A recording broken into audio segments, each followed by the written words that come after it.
Hello Visualovore et Conceptovore, je teste un nouveau format où je ne serai pas à l'image, juste ma voix et un thème spécifique autour d'œuvres audiovisuelles. Aujourd'hui, les doctrines stratégiques dans Watchmen. Je vous préviens, tout de suite, c'est du full spoiler. Bon, pour Watchmen, de toute façon, l'histoire est tellement riche que ça ne gâche, à mon avis, pas grand-chose.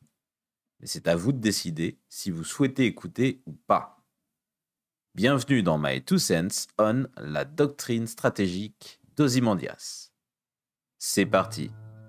Adrian Veidt, également connu sous le nom d'Ozymandias, occupe une place centrale dans l'intrigue complexe de Watchmen.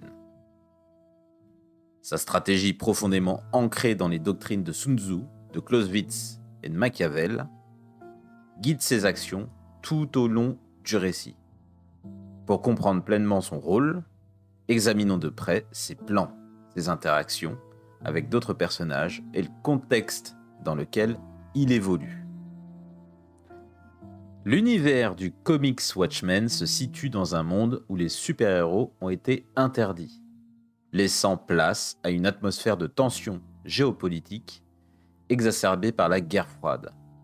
L'horloge de l'apocalypse, symbolisant la menace imminente d'une catastrophe nucléaire, crée une toile de fond oppressante et parfaite pour les actions d'Ozymandias.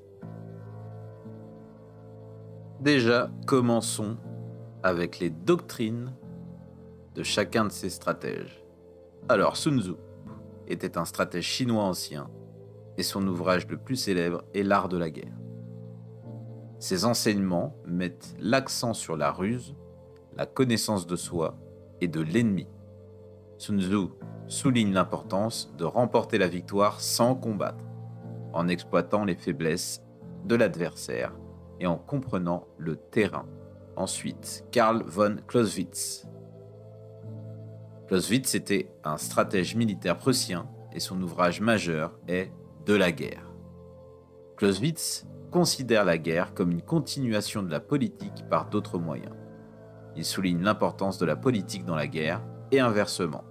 Il introduit également le concept de point culminant, représentant le moment où une action atteint son objectif maximal. Enfin, Nicolas, donc Machiavel est un philosophe et homme d'État italien de la Renaissance connu pour son œuvre Le Prince. Machiavel est souvent associé à la pensée politique réaliste. Il justifie l'utilisation de moyens moralement discutables pour atteindre des fins politiques bénéfiques.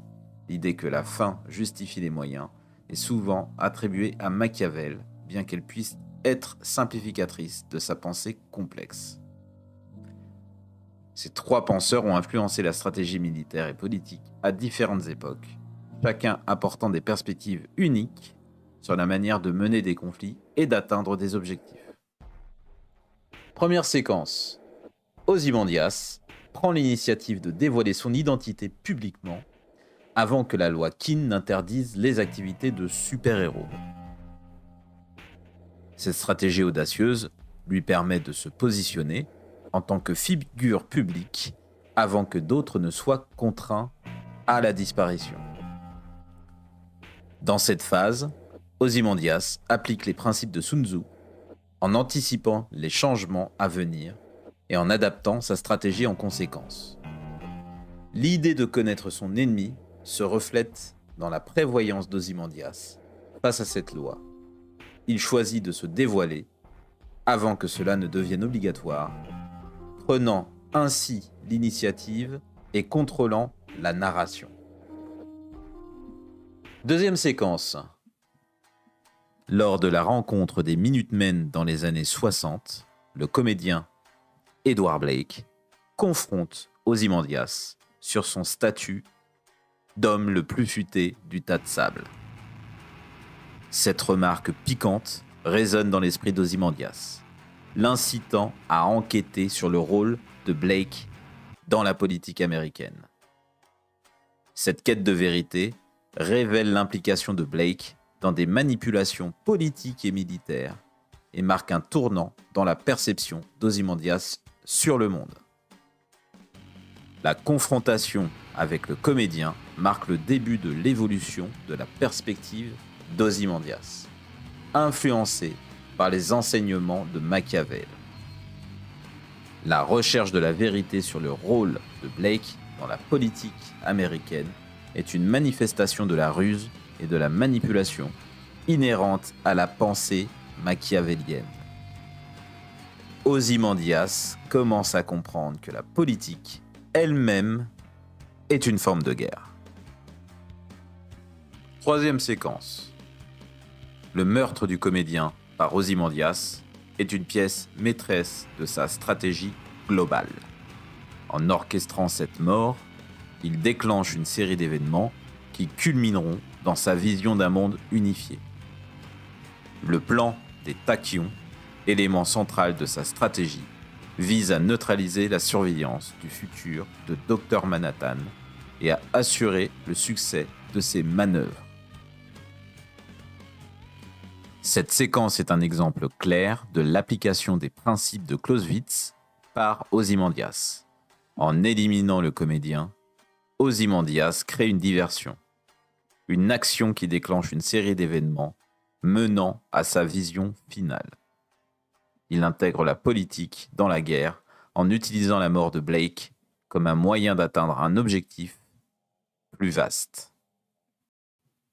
Quatrième séquence. Ozymandias utilise habilement les médias pour lancer une campagne anti-Dr Manhattan, exploitant la peur de ses prétendus pouvoirs cancérigènes. Cette stratégie vise à discréditer le seul super-héros restant, autorisé, et à détourner l'attention de ses véritables desseins. Le résultat sera le départ de Manhattan sur Mars, lassé de l'humanité. L'utilisation habile des médias par Ozymandias pour lancer une campagne anti-Dr Manhattan révèle des aspects de la pensée de Sun Tzu. Il exploite les faiblesses perçues de Dr Manhattan, créant une stratégie fondée sur la connaissance approfondie de son ennemi. Les médias deviennent un outil de manipulation s'alignant sur le principe de Sun Tzu de gagner sans combattre.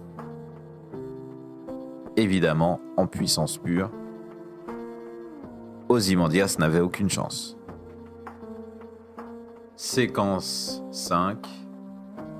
Un aspect crucial de la stratégie d'Ozymandias est sa décision de révéler son plan une fois celui-ci exécuté, et non avant. Ce choix délibéré, illustrant sa volonté à réussir, montre également son désir de reconnaissance intellectuelle. Son monologue final reflète sa vision d'un monde sauvé par le sacrifice de quelques-uns. La décision de révéler son plan après son exécution à ses anciens partenaires illustre la pensée machiavélienne d'Ozymandias. Il reconnaît que le pouvoir ne vient pas seulement de l'action, mais de la perception de l'action. Sa révélation vise à obtenir la reconnaissance intellectuelle et à façonner l'interprétation de ses actions, s'inscrivant dans la stratégie machiavélienne de contrôle du discours, laissant les gardiens coincés et devant constater sa réussite, tout en gardant la vérité sur le responsable de tous ces morts. Pour eux. Enfin, c'est ce que le plan prévoyait. En conclusion, le personnage complexe d'Ozymandias, influencé par des doctrines stratégiques intemporelles, façonne l'histoire de Watchmen à travers des plans élaborés, des interactions nuancées et une compréhension aiguisée du monde qui l'entoure. Ses actions, bien que controversées, mettent en lumière les dilemmes moraux et les compromis nécessaires dans un univers où la fin justifie les moyens. Hello, Visuelovore et Conceptovore. Je m'appelle Sybille. Alors, si vous êtes là, c'est que vous devez savoir de quoi il s'agit. Oui, Isma S Mix Graphics Art, c'est la chaîne YouTube à suivre. Alors faites-moi plaisir, partagez, commentez, abonnez-vous et n'hésitez pas à le contacter si vous avez des commandes ou des envies de collaboration. Et vous savez quoi ? C'est pas compliqué, c'est même facile. Alors ne me faites pas attendre trop longtemps. Au travail.